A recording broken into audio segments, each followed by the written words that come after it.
Hello everyone, welcome to Engineers Point. तो आज इस लेक्चर में अपना नेक्स्ट चैप्टर शुरू करने जा रहे हैं, जो कि हमारा चैप्टर नंबर 6 होगा, एनवायरमेंटल लेजिस्लेशन। इसके पहले मैंने आपके 5 चैप्टर खत्म कर दिए हैं, तो आपको प्रीवियस वीडियो में या फिर इस वीडियो में आपके उसके लिंक मिल जाएंगे नीचे, वहाँ से आप जाकर के उसे विजिट कर सकते हैं, या फिर मैराथन क्लास भी आप लोगों के लिए अवेलेबल करा दी गई है। तो वहाँ से आप देख सकते हैं, जिसमें कि मैंने 5 चैप्टर आप लोग कवर करा दिए हैं। फर्स्ट चैप्टर हमारा इंट्रोडक्शन था, उसका next chapter air pollution, water pollution, soil pollution, noise pollution. ठीक है, तो आज इस वीडियो में अपना नेक्स्ट चैप्टर हम कंटिन्यू करते हैं, जो कि आज स्टार्ट करेंगे। कोशिश करेंगे कि एक वीडियो में आपका ये चैप्टर खत्म कर दें, क्योंकि आपका एग्जाम्स के ज़्यादा टाइम रह नहीं गए हैं। ठीक है, तो शुरू करते हैं। इसलिए मैंने पहले से कुछ टॉपिक लिख कर रखे हैं, ताकि आपके टाइम को सेव कर सकें, और काफ़ी शॉर्ट में इस वीडियो को आज कोशिश करेंगे कि इसी वीडियो में आपका ये चैप्टर खत्म कर दें। ठीक है, तो देखते हैं सर आज हमारा 6 चैप्टर क्या होगा। तो इन्वायरमेंटल लेजिस्लेशन, ये हमारा 6 चैप्टर है, इन्वायरमेंटल लेजिस्लेशन। तो सबसे पहले हम शुरू करते हैं कि इन्वायरमेंटल लेजिस्लेशन का मतलब क्या है। ठीक है, तो सबसे पहले हम कोई भी चैप्टर स्टार्ट करते हैं, आप लोगों ने मैं प्रीवियस वीडियो भी देखा होगा, तो वहाँ पे सबसे पहले मैं चैप्टर के नेम से शुरू करता हूँ। सबसे पहले उसका मतलब समझते हैं कि कोई भी चैप्टर है तो जो भी उसका नाम है आखिर उससे शुरू करते हैं, क्योंकि उसका मतलब क्या निकलता है। तो यहाँ पे हम देख रहे हैं कि चैप्टर क्या नाम है, तो इन्वायरमेंटल लेजिस्लेशन। तो सबसे पहले समझते हैं कि इन्वायरमेंटल लेजिस्लेशन का मतलब क्या होता है। इन्वायरमेंट का मतलब तो आप लोगों को क्लियर होता ही होगा कि पर्यावरण, लेकिन लेजिस्लेशन का मतलब क्या होता है। तो ये क्वेश्चन पूछा भी जाता है कि व्हाट इज इन्वायरमेंटल लेजिस्लेशन। ठीक है, या फिर पूछ लिया जाता है डिफाइन इन्वायरमेंटल लेजिस्लेशन। ठीक है, 2 नंबर में, 1 नंबर में, कभी कभी 2 नंबर में क्वेश्चन पूछ लिया जाता है डिफाइन करने के लिए। तो देखते हैं कि इन्वायरमेंटल लेजिस्लेशन आखिर होता क्या है। ठीक है, सबसे पहले हम यही समझते हैं कि इन्वायरमेंटल लेजिस्लेशन क्या होता है। ठीक है, तो देखिए इन्वायरमेंटल लेजिस्लेशन क्या होता है। तो हमारे जो भी सराउंडिंग में जो भी रिसोर्सेज अवेलेबल हैं, जैसे कि रिसोर्सेज में क्या है, वो कोई भी चीज़ जिससे हमें कोई भी चीज़ जिससे हमें क्या हो तो यूज़ करके हम अपने डेली लाइफ को और भी आसान बनाते हैं। ठीक है, उसे हम क्या करते हैं, तो रिसोर्स करते हैं। जैसे कि मैंने पिछले चैप्टर में आप लोग रिसोर्स का डेफिनेशन भी बताया था।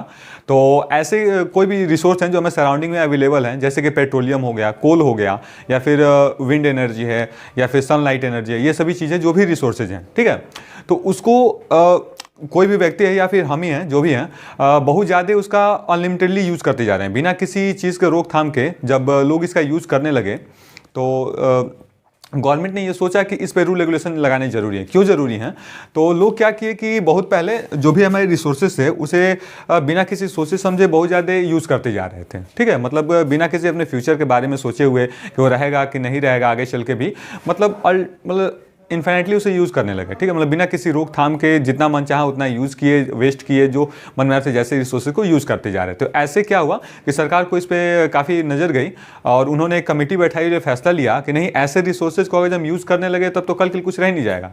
जैसे कि आप लोगों ने पढ़ा भी होगा कि रिसोर्सेज हमारे 2 तरह के होते हैं। कौन कौन से, तो यहाँ पर जो रिसोर्सेज की बात की जाए तो रिसोर्सेज हमें 2 तरह के होते हैं। एक होता है हमारा रिन्यूएबल रिसोर्स, और एक होता है हमारा नॉन रिन्यूएबल रिसोर्स। ठीक है, तो रिन्यूएबल और नॉन रिन्यूएबल रिसोर्सेज क्या होते हैं, तो आप प्रीवियस क्लास में पढ़े भी होंगे, या फिर मैंने प्रीवियस वीडियोस में ये बताया भी है कि रिन्यूएबल और नॉन रिन्यूएबल रिसोर्सेज क्या होते हैं। तो रिन्यूएबल रिसोर्सेज वो होते हैं जो कि अभी अगर आप यूज़ करते हैं तो फिर आपको तुरंत मिल जाएगा, वो जल्दी खत्म नहीं होते।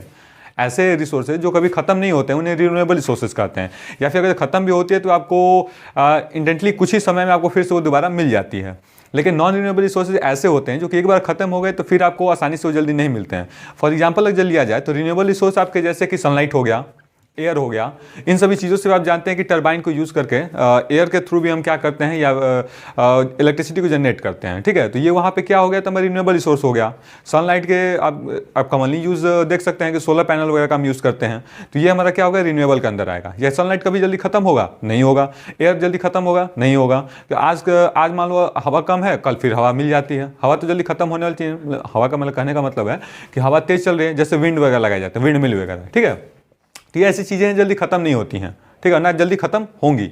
और वही अगर नॉन रिन्यूएबल रिसोर्स की बात की जाए, जैसे कि पेट्रोलियम है, कोल है, ये सभी चीज़ें हैं। जैसे कि ये सभी चीज़ें मान लें अभी यूज़ करने लगे, तो जैसे कि न्यूज़ में आप लोगों को देखने को मिलता होगा कि काफ़ी पेट्रोल महंगे चल रहे हैं, दूसरे देशों से हमारे यहाँ इंपोर्ट कराया जाता है। ठीक है, इंपोर्ट कराया जाता है ये सभी चीज़ें, पेट्रोलियम वगैरह। क्यों कराया, क्योंकि हमारे यहाँ ज़्यादा उत्पादन नहीं है, वहाँ से इंपोर्ट कराया जा रहा है। और ये एक ऐसा रिसोर्स है जो कि आज है तो कल ये खत्म होने वाला है।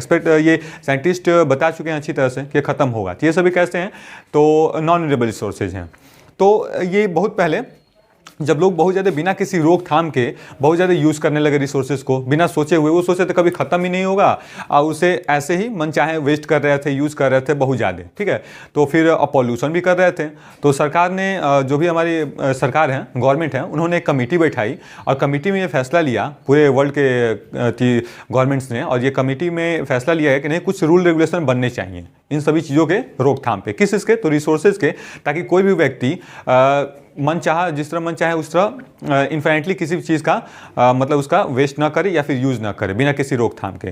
तो इसलिए कुछ रूल और रेगुलेशन बनाए गए, कुछ कायदे बनाए गए कि नहीं इसी लिमिट में आप इसी दायरे में रह करके किसी भी चीज़ का आप यूज़ करेंगे, ठीक है। किसी भी लिमिट को आप क्या करेंगे, लिमिट में रह के किसी भी रिसोर्स का आप यूज़ करेंगे, ज़्यादा वेस्ट नहीं करेंगे, ज़्यादा पॉल्यूशन नहीं करेंगे। तो यही जो नियम और रूल रेगुलेशन बनाए गए कमेटी के द्वारा, जो गवर्नमेंट कमेटी जो भी पूरे देशों के मिल के बनाया, उन्हीं सभी कमेटी उन्हीं रूल रेगुलेशन को हम क्या कहते हैं? तो इन्वायरमेंटल लेजिस्लेशन कहते हैं, ठीक है।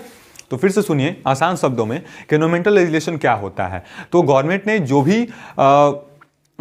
जो भी रूल रेगुलेशन बनाए, लोगों के बहुत ज़्यादा मन चाहे जैसे भी वो बहुत ज़्यादा रिसोर्सेज का यूज़ करते जा रहे थे बिना किसी रोकथाम के और पॉल्यूशन क्रिएट कर रहे थे। तो इन्हीं सभी चीज़ों के रोकथाम के लिए जो भी रूल रेगुलेशन बनाए गए गवर्नमेंट के द्वारा, एक कमेटी के द्वारा, उसी को हम क्या कहते हैं?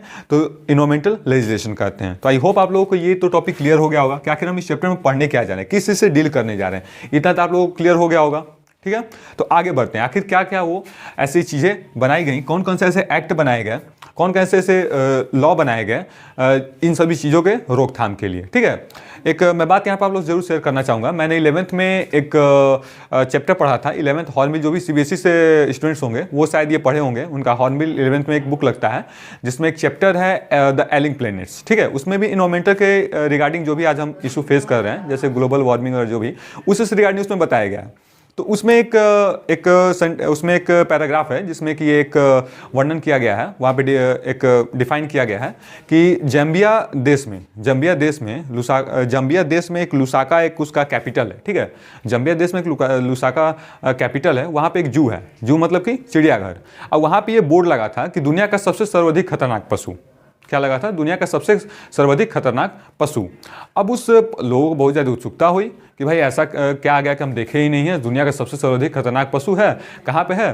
तो लुसाका जो कैपिटल है जाम्बिया का, वहाँ पे एक जू है, उसमें रखा गया है। तो सब लोग पहुँचे देखने के लिए कि भाई कौन सा है दुनिया का सबसे खतरनाक पशु, हम भी देखें। तो वहाँ पहुँचे तो काफ़ी भीड़ लगी हुई थी। जब लोगों ने देखा तो वहाँ पे क्या था? तो एक प्लेन मिरर रखा हुआ था, ठीक है। क्या था? तो एक प्लेन मिरर रखा हुआ था। उस प्लेन मिरर में ये खासियत थी कि एक आदमी ही देख सकता है। और उस प्लेन मिरर आप जानते हैं कि प्लेन मिरर में क्या है? तो प्लेन में तो आप सेल्फ को देखते हैं, खुद को ही देखते हैं। तो उस प्लेन मिरर में वो व्यक्ति खुद को ही देख रहा था। तो इससे क्या क्लियर होता है कि वहाँ पे ये वर्णन किया गया था, ये बताया गया था कि आज के डेट में देखा जाए तो सबसे सर्वाधिक खतरनाक पशु हम स्वयं हैं, खुद मनुष्य है। क्योंकि सबसे ज़्यादा पॉल्यूशन करने वाला वही है, रिसोर्सेज को बर्बाद करने वाला, यूज़ करने वाला वही है। जितना ही डेवलपमेंट देखने को मिल रहा है उसके साथ साथ पॉल्यूशन भी क्रिएट हो रहा है। कहीं ना कहीं जो भी प्राकृतिक में जो भी आपदाएं आ रही हैं, ठीक है, नेचुरल तो मान लीजिए खुद से भी कुछ आती हैं, और जो भी आर्टिफिशियल जो भी आपदाएं हैं, डिजास्टर वगैरह आ रहे हैं, तो कहीं ना कहीं हमारे वजह से ही आ रहे हैं, ठीक है। तो इसी चीज़ को वहाँ पे दिखाया गया है, इसी चीज़ को एक थोड़ा सा हिंट करके मतलब कि मजाकिया रूप में वहाँ बताया गया है कि दुनिया का सबसे सर्वाधिक खतरनाक पशु हम खुद हैं, मनुष्य है। क्योंकि आप देख रहे हैं कितनी ज़्यादा आबादी बढ़ती जा रही है, पॉपुलेशन बढ़ता जा रहा है, उसके साथ साथ पॉल्यूशन भी बढ़ता जा रहा है, जिससे पूरा हमारा बायोडाइवर्सिटी, पूरा हमारा सराउंडिंग आजकल डिस्टर्ब चल रहा है, ठीक है। तो ऐसी आपदाएं आ रही हैं। अब फॉर एग्जाम्पल अभी क्या है ट्रेंडिंग में, कोविड है। कोविड आखिर कैसे हुआ? खुद तो से वो जनरेट हुआ नहीं, वो नेचुरल तो क्रिएट हुआ नहीं, ये भी डिजास्टर ही है कहा जाए तो कैसे जनरेट हुआ? खुद हमने जनरेट किया उसे, तभी तो हुआ, तो कह सकते हैं। तो इसी प्रकार वहाँ पे हंसनात्मक मतलब कि एक काफ़ी वहाँ पे ऐसे ही मजाकिया वहाँ बताया गया है कि दुनिया का सबसे सर्वाधिक खतरनाक पशु कौन है? तो हम खुद हैं, ठीक है। तब 11th में पढ़े थे, जब हम क्लास अपने 11th खुद में थे। अभी भी जो बच्चे सीबीएसई बोर्ड में होंगे 11th में, तो 11th से पढ़े होंगे सीबीएसई बोर्ड से, वो उनका हॉर्नबिल बुक का नाम है, अगर जो वो पढ़े होंगे उसमें, तो चैप्टर शायद आई थिंक 4 या 5 था, जिसका नाम था द एलिंग प्लैनेट्स, ठीक है। तो उसमें आप पढ़े होंगे, जरूर याद कीजिएगा, काफ़ी मज़ेदार ये टॉपिक मुझे लगा था उस वक्त। चलिए आगे कंटिन्यू करते हैं हम। तो हमने देख लिया कि आखिर इन्वायरमेंटल लेजिस्लेशन क्या होता है, इन्वायरमेंटल लेजिस्लेशन का मतलब क्या होता है हम समझ लिए। तो इससे हमें एक आइडिया लगेगा कि चैप्टर में हम क्या पढ़ने वाले हैं। तो वही रूल रेगुलेशन पढ़ने वाले हैं कि आखिर कौन कौन से ऐसे रूल रेगुलेशन बनाए गए हैं, किस चीज़ के, तो रिसोर्सेज के रोकथाम के लिए, या फिर जो भी हमारे इन्वायरमेंट में पॉल्यूशन क्रिएट हो रहा है उस चीज़ के रोकथाम के लिए। ठीक है, तो शुरू करते हैं। सबसे पहले इसमें हमारा एक कौन सा लॉ है, तो सबसे पहले इन्वायरमेंट प्रोटेक्शन एक्ट। क्या है? Environment protection act. कौन सा? Environment protection act. जैसे यहाँ पे आपको दिखाई दे रहा होगा इन्वायरमेंट प्रोटेक्शन एक्ट, जिसे कि 1986 में बनाया गया था। कब? 1986 में इसे लागू किया गया था। क्या है? तो इन्वायरमेंटल प्रोटेक्शन एक्ट। इस एक्ट में क्या बताया गया था, देखिए मैं ज़्यादा डिटेल में जो भी रूल रेगुलेशन है, लॉ है, उनके ज़्यादा मैं डीपली नहीं जाऊँगा, ठीक है, क्योंकि आपको ज़्यादा इसमें डीपली पढ़ना भी नहीं है। बस मैं थीम लेके चलूँगा, मेन एम क्या है, मेन मोटिव क्या है उस लॉ का या फिर उस एक्ट का। ठीक है, मैं उसका थीम बताऊंगा, ऑब्जेक्टिव मेन उसका कि क्या है, मेन उसका एम, किस एम को ध्यान में रखते हुए बनाया गया उस लॉ को। ठीक है, तो बस वही आपको जानना है, उससे ज़्यादा भी आपको नहीं जानना है, उससे ज़्यादा एक्स्ट्रा आपको पूछा भी नहीं जाएगा एग्जाम में। ठीक है, तो जितने की इसे कहते हैं स्मार्ट स्टडी।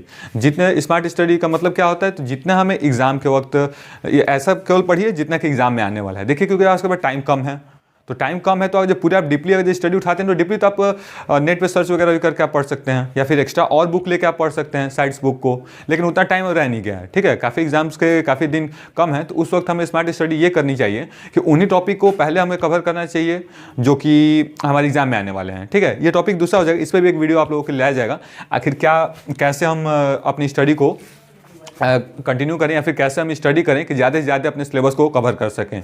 ठीक है, कम समय में। ठीक है, तो उन सभी चीज़ों पे भी एक वीडियो आएगा, कोशिश करेंगे लाने के लिए, जिसमें आप लोगों को बताया जाए कि कैसे आखिर एग्जाम में कैसे लिखें, कैसे हमें ज़्यादा से ज़्यादा नंबर गेन करने चाहिए। ठीक है, तो चलिए आगे बढ़ते हैं। क्या था? तो इन्वायरमेंट प्रोटेक्शन एक्ट, ये 1986 में इसे लागू किया गया था। इस एक्ट के तहत इन्वायरमेंट प्रोटेक्शन एक्ट क्या है, तो इस इन्वायरमेंट प्रोटेक्शन एक्ट के तहत जो भी रिसोर्सेज हैं, इसमें कहा गया कि जो भी रिसोर्सेज हैं, जैसे कि मैंने बताया रिसोर्सेज क्या हैं, जैसे कि कोल हो गया, पेट्रोलियम हो गया, ये सभी जो भी चीज़ें हैं, इसे आप अनलिमिटेडली आप इसे यूज़ नहीं कर सकते हैं। ठीक है, मतलब जितना मन चाहो उतना आप इसका यूज नहीं कर सकते हैं। मोटे मोटे में कहा जाए तो इसका यही है कि इस इन्वायरमेंट प्रोटेक्शन एक्ट में यही कहा गया कि आप कोई भी रिसोर्स का आप यूज़ कर रहे हैं तो उसे आप बहुत ज़्यादा, मतलब कि अनलिमिटेडली आप उसका यूज़ नहीं कर सकते हैं। एक फिक्स्ड अमाउंट में आप उसका यूज़ करेंगे, वो रिस्ट्रिक्टेड होगा आपके लिए। ठीक है, तो ये हो गया। नेक्स्ट आता है वाइल्ड लाइफ प्रोटेक्शन एक्ट। आखिर वाइल्ड लाइफ प्रोटेक्शन एक्ट क्या है? कुछ नाम से ही आपको कंफर्म हो रहा होगा, कुछ एक आइडिया लग रहा होगा कि वाइल्ड लाइफ प्रोटेक्शन एक्ट मतलब कि यहाँ पे हम कुछ एनिमल्स के बारे में बात करने वाले हैं, डील करने वाले हैं।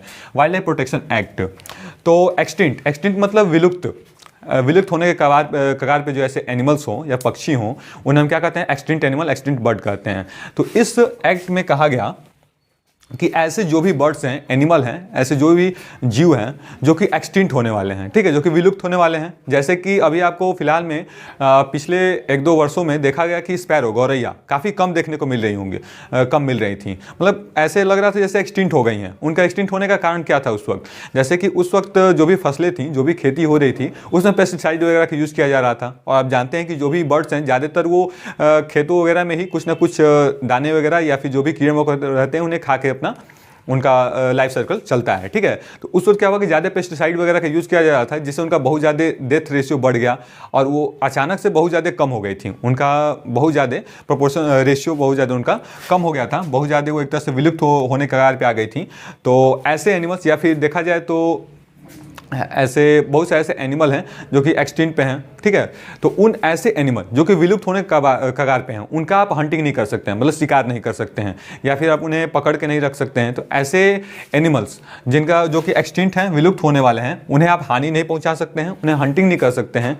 इस एक्ट में यही कहा गया है। ठीक है, तो मेन मोटिव इसका क्या है? जैसे कि मैंने बताया, इसमें आपको ज़्यादा कुछ जानना नहीं है, बस यही जानना है कि मेन इन एक्ट का क्या थीम है, क्या मेन एम है। ठीक है, तो इसमें यही है कि जो भी हमारे एक्सटिंक्ट एनिमल है, क्या है, तो जो भी हमारे एक्सटिंक्ट एनिमल हैं उनका हमें हंटिंग नहीं कर सकते। ये 1972 में इस एक्ट को लागू किया गया था। ठीक है, कब? तो 1972 में। चलिए आगे बढ़ते हैं। अब क्या है, तो बायोडायवर्सिटी लॉ। याद कीजिए मैंने प्रीवियस वीडियो जो भी देख के आए होंगे तो मैंने बताया था कि बायोडायवर्सिटी का मतलब क्या होता है।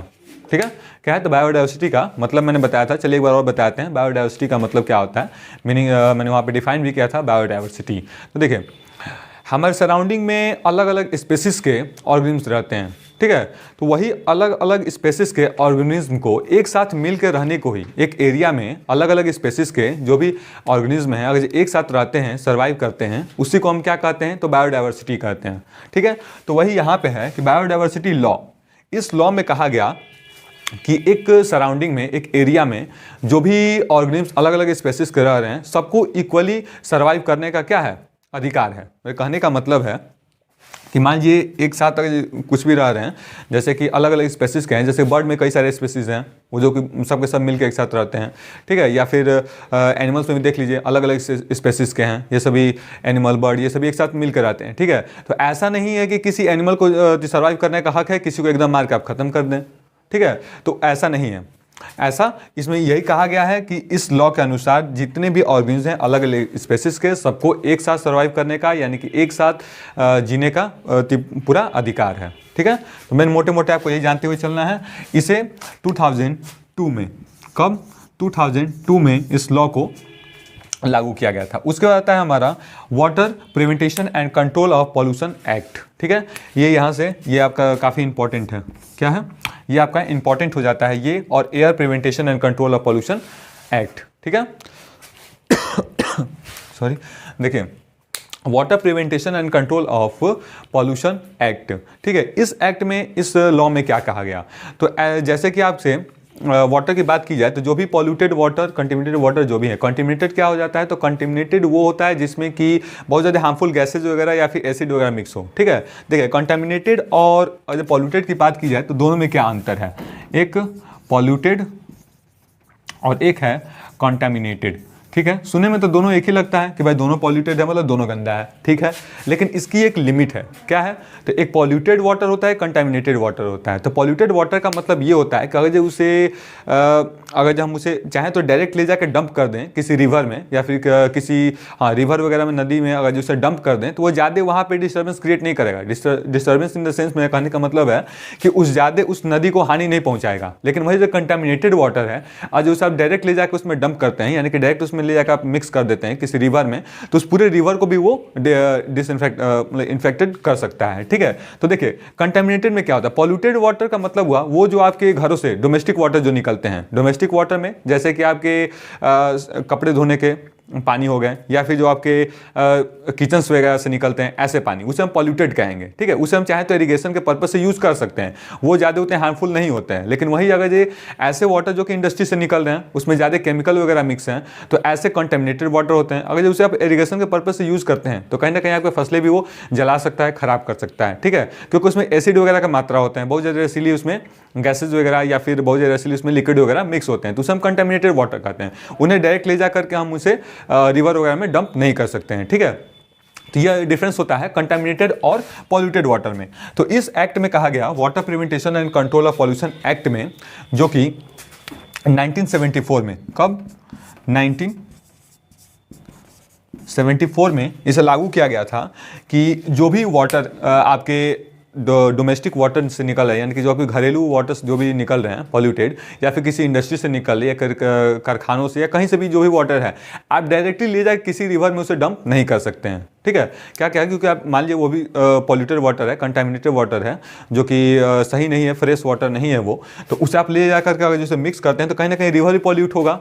और कहीं ना कहीं वो जो भी एनिमल्स हैं, कहीं बहुत सारे जो एनिमल्स हैं जो कि पालतू नहीं हैं, उन्हीं को वो पीते हैं, ड्रिंक करते हैं पानी के लिए, तो कहीं ना कहीं वो उससे इफेक्टेड होंगे। तो इसलिए इस लॉ में कहा गया कि जो भी आपके घर से पानी वगैरह निकल रहा है, डोमेस्टिक वाटर, डोमेस्टिक जो भी वाटर निकल रहा है और इंडस्ट्री से निकल रहा है, उसे डायरेक्ट ले जा करके आप रिवर वगैरह में डंप नहीं कर सकते हैं। ऐसा कोई भी आप, या फिर जो वेस्ट निकल रहा है आपके इतना केवल वाटर ही नहीं, जो भी वेस्ट भी है, वेस्ट प्रोडक्ट जो कि आपके घरों से निकल रहा है, डोमेस्टिक वेस्ट, उसे आप डायरेक्ट ले जा करके रिवर में आप डंप नहीं कर सकते हैं। तो ऐसा कोई भी कार्य आप नहीं, कोई भी एक ऐसा आप पॉल्यूशन नहीं कर सकते हैं जिससे कि रिवर को नुकसान करे। मतलब डायरेक्ट ले जाकर उसे नहीं कर सकते हैं, उसे रिसाइकिल के लिए दे दीजिए, या फिर उस वाटर को आप, जैसे कि मैंने पिछले वीडियो में पढ़ाया है, वाटर ट्रीटमेंट प्लांट के लिए वहाँ से आप उसे भेज सकते हैं। ठीक है, तो इस एक्ट में यही कहा गया। आगे देखते हैं आगे क्या है। तो air prevention and control of pollution act, ये भी आपका एक इंपॉर्टेंट हो जाता है। अक्सर ये सभी एग्जाम में पूछे गए हैं। आप प्रीवियस सैंपल पेपर आप उठाते हैं तो उसमें आप ये आपको टॉपिक मिल जाएगा। ठीक है, क्या है तो air prevention and control of pollution act. इस एक्ट में क्या कहा गया कि ऐसे कोई भी आप चीज़ों का जो यूज़ कर रहे हैं, जैसे कि CNG का यूज़ किया जाता है रेफ्रिजरेटर में, या फिर AC वगैरह हो गया, एयर कंडीशनर वगैरह में यूज़ किया जाता है, और भी जैसे कि आप परफ्यूम वगैरह के यूज़ करते हैं वो भी हैं। तो ऐसे जो भी चीज़ आप यूज़ करते हैं जो कि क्या करता हो, हमारे एयर को पॉल्यूट करता हो, जैसे कि ऑटोमोबाइल्स वगैरह हो गए, जो भी हम गाड़ी वगैरह यूज़ करते हैं। एक बीच तो ऐसा आया था कि कुछ गाड़ियाँ थीं जिनके कि इंजन मॉडिफाई आए थे, तो पिछले जो भी गाड़ियाँ थीं उनको बंद कर दिया गया। वो ऐसा इंजन नहीं आएगा, अब इंजन जो भी आता है बीच में सुधार करके आता है। ऐसा बीच में एक ऐसा आया था, स्टेज आया था। ऐसा क्यों किया गया? ऐसा इसलिए किया गया कि जो पहले वाला जो इंजन था वो काफ़ी ज़्यादा पॉल्यूट कर रहा था इन्वायरमेंट को। तो उसमें गवर्नमेंट ने कुछ रूल बनाए कि अब वो ऐसे इंजन नहीं चलेंगे। तो इसलिए गवर्नमेंट ने क्या किया कि उस इंजन को बंद कर दिया, नया इंजन निकाला जो कि कम से कम पॉल्यूट करे। ठीक है, तो इस एक्ट में कहा गया, air prevention and control of pollution act में, कि ऐसे जो भी चीज़ें हैं जो आप यूज़ करते हैं उसका, जिससे कि एयर पॉल्यूशन हो, तो उसका कम से कम यूज़ करें। ठीक है, और एक तरह से लगभग से कोशिश करें कि ना ही यूज़ करें। जैसे कि आप ऐसे परफ्यूम्स का यूज़ कम से कम करें जो कि हमारे इन्वायरमेंट का इफेक्ट करें, जैसे कि CFC क्लोरोफ्लोरोकार्बन है, जो कि काफ़ी बैडली हमारे, सबसे पहले तो हमारे ओजोन लेयर को अफेक्ट करता है। ठीक है, ये मैंने पिछले वीडियो में बताया है, काफ़ी डिटेल में मैंने बताया है पिछले कुछ लेक्चरों में। आप जाकर वहाँ पे देखेंगे एयर पोल्यूशन, मैंने शायद इसका जिक्र किया है, या फिर फर्स्ट चैप्टर में आपको शायद मिल जाएगा इंट्रोडक्शन में, जहाँ मैंने बताया कि ओजोन लेयर को काफ़ी वो इफेक्ट करता है, बैडली इफेक्ट करता है, जैसे भी क्लोरोफ्लोरोकार्बन वगैरह। ठीक है, तो ऐसे कोई भी चीज़ जो आप यूज़ कर रहे हैं जिससे कि क्या हो, हमारे एयर को इफेक्ट करें, ऐसे चीज़ों का काफ़ी इसमें रिस्ट्रिक्शन दिया गया है। ठीक है, इस एक्ट में कहा गया कि ऐसे जो भी चीज़ें आप यूज़ कर रहे हैं जो कि एयर को हमें पॉल्यूट करे, हार्म करे, उनका कम से कम यूज़ करना है, या फिर कोशिश करें कि ना ही यूज़ करें। ठीक है, जैसे कि आप देखे होंगे कि ऑटोमोबाइल्स वगैरह कभी कभी चलान उसका भी कटता है। जैसे कि ऐसी गाड़ियाँ जो कि ज़्यादा स्मोक वगैरह, ज़्यादा धुआं वगैरह निकालती हैं, उन पर चलान भी कटा है। कहीं कहीं आपने सुना भी होगा, या फिर किसी के आसपास आप देखे भी होंगे, किसी का कटा भी होगा। ठीक है, तो ऐसे भी चालान करते हैं। तो इसी लॉ के तहत ये सभी काटे जाते हैं। ठीक है, ज़्यादा पॉल्यूशन के लिए, एनवायरमेंट पॉल्यूशन क्रिएट करने के लिए, क्रिएट करने के रिगार्डिंग ये सभी काटे जाते हैं। ठीक है, तो ये क्या हो जाएगा, ये आया था हमारा 1981 में, इस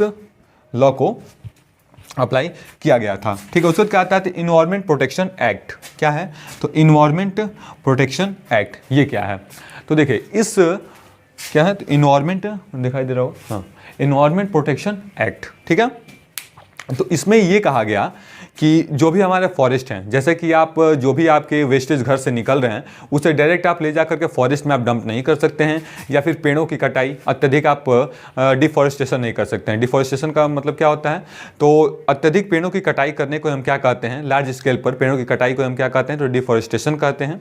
तो आप पेड़ों को ज़्यादा कटाई नहीं कर सकते हैं। ठीक है, या फिर आप जंगलों के कटाई करके आप वहाँ पर सिटी इस्टेब्लिश नहीं कर सकते हैं, सिटी यानी कि वहाँ पर शहरों को नहीं बसा सकते हैं। तो ये सभी यहाँ पे बताए गए। ये रिगार्डिंग, ये किसके रिगार्डिंग था, तो हमारे फॉरेस्ट के रिगार्डिंग था। ठीक है, जैसे कि हमने पढ़ा यहाँ पे किस चीज़ को महत्व दिया गया है, air prevention and control of pollution में, नाम से पता लग रहा है कि एयर को ज़्यादा हार्म ना करे।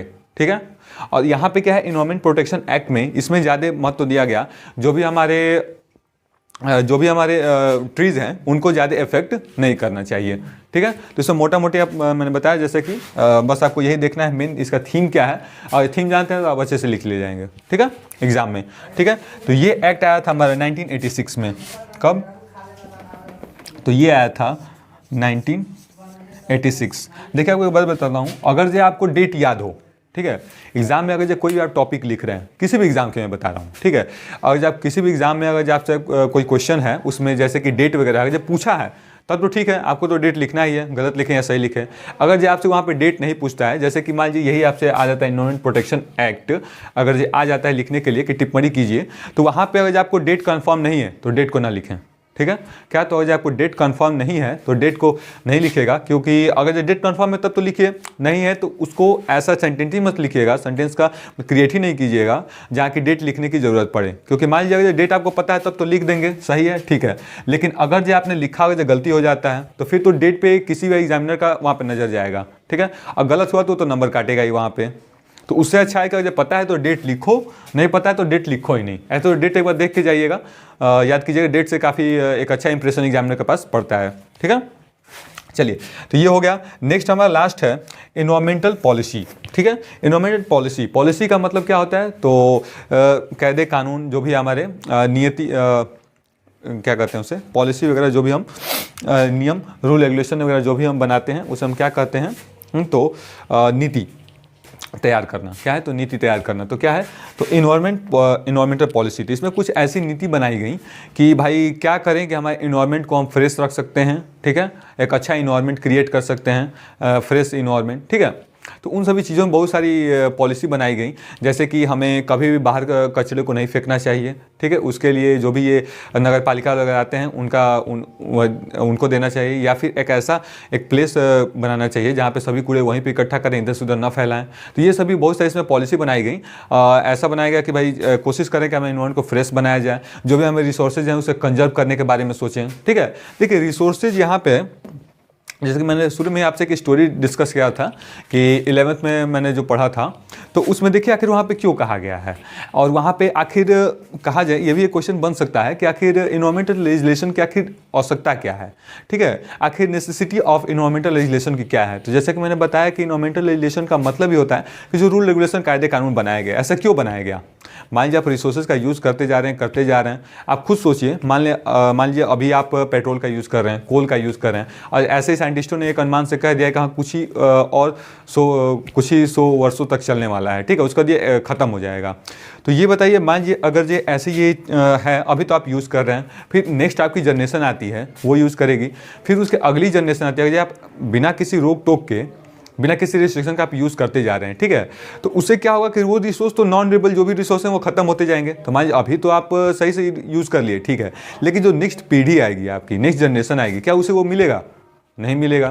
तो देखिए ये कहा गया है कि देखिए हमेशा अपने फ्यूचर जनरेशन को सोचते हुए किसी कार्य को करना चाहिए, ठीक है। जैसे मान लीजिए अभी आप रिसोर्सेज का यूज़ कर रहे हैं तो उतना ही यूज़ कीजिए जितने की आपको आवश्यकता है, उससे अधिक उसका यूज ना करें, ताकि आने वाले जनरेशन वालों को भी इसका लाभ मिल सके, ठीक है। तो इसे अगर आप सेल्फ ही केवल यूज़ करते हैं, आगे जनरेशन को सोच कर नहीं चलते हैं, तो इसे सेल्फिश मैन कहेंगे, एक स्वार्थी आदमी होगा, ठीक है। तो किसको भला अच्छा लगेगा कोई हमें स्वार्थी कहे, किसी को भी स्वार्थी कहे, ठीक है। तो इसीलिए कहा गया है, इसीलिए ये रूल रेगुलेशन बनाया गया है कि भाई अपने फ्यूचर को ध्यान में रखते हुए, ताकि जो भी हम रिसोर्सेज का यूज़ कर रहे हैं, कहीं ना कहीं आने वाले हमारे जो भी जनरेशन है वो भी इन सभी चीज़ों का सही से लाभ उठा सकें, ठीक है। तो इन्हीं सभी चीज़ों को ध्यान में रखते हुए इन रूल रेगुलेशन को बनाए गए।